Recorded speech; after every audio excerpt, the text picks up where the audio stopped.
At Prince Philip's funeral, the photograph of a lonely queen dressed in black and wearing a face mask became an indelible image of her long reign.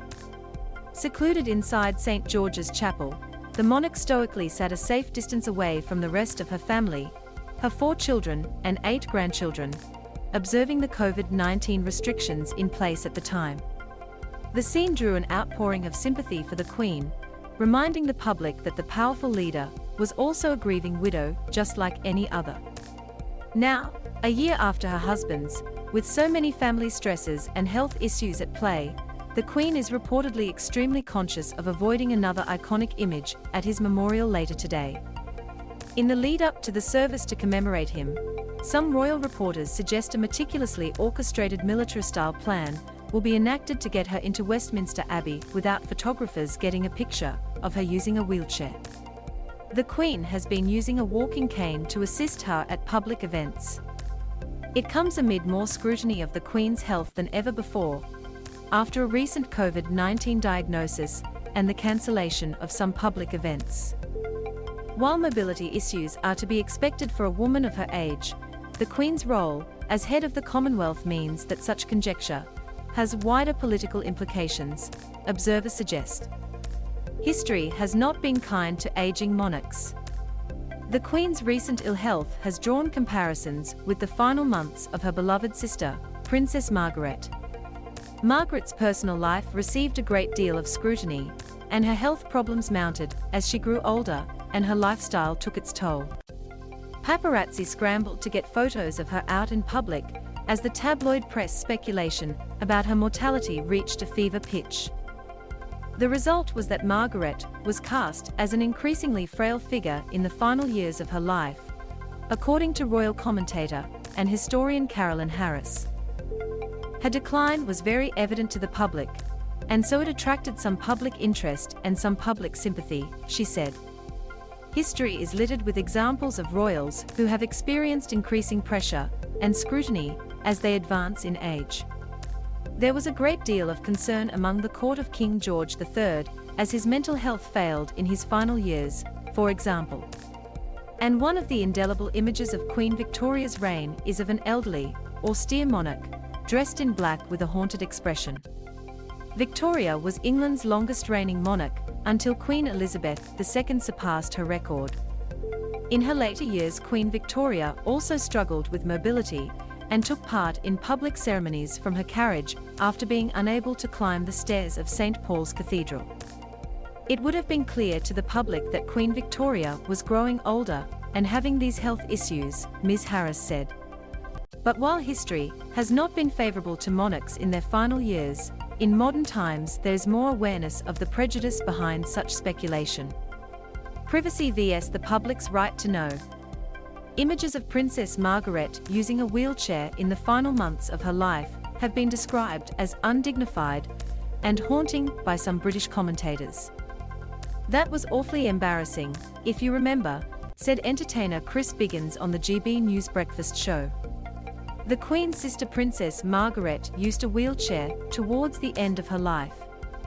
But disability advocates say such language reinforces the belief that disabilities are something to be hidden from public view.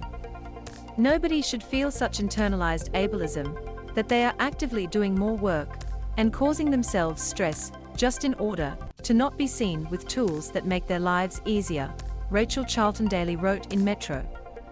The debate has once again revealed the tension that has always existed between the monarch as a human being and as a head of state.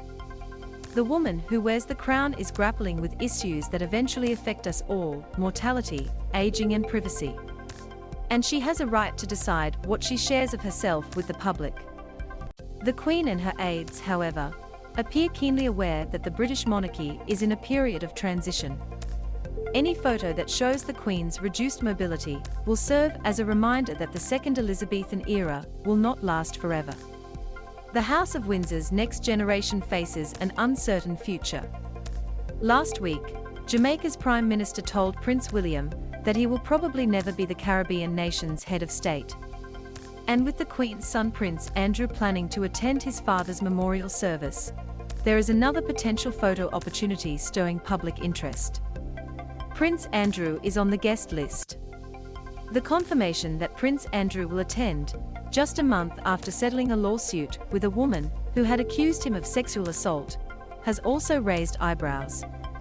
The concern is whether the Duke of York's attendance will distract from the event, given the well-publicized case and his association with notorious pedophile Jeffrey Epstein.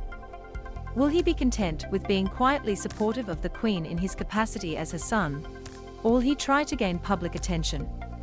Observers point to Prince Andrew approaching the media to eulogize his father last year as one possible clue.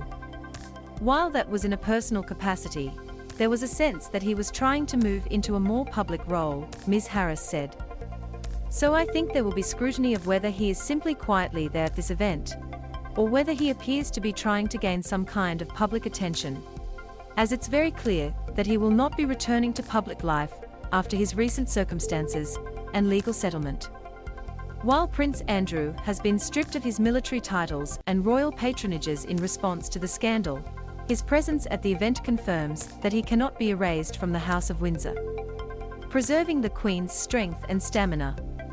Queen Elizabeth II earlier this year marked an unprecedented milestone of 70 years on the throne. After decades of serving Britain and the Commonwealth as monarch, she also renewed a pledge she first made at 21. In this year of my Platinum Jubilee, it has given me pleasure to renew the promise I made in 1947, that my life will always be devoted in service, she said.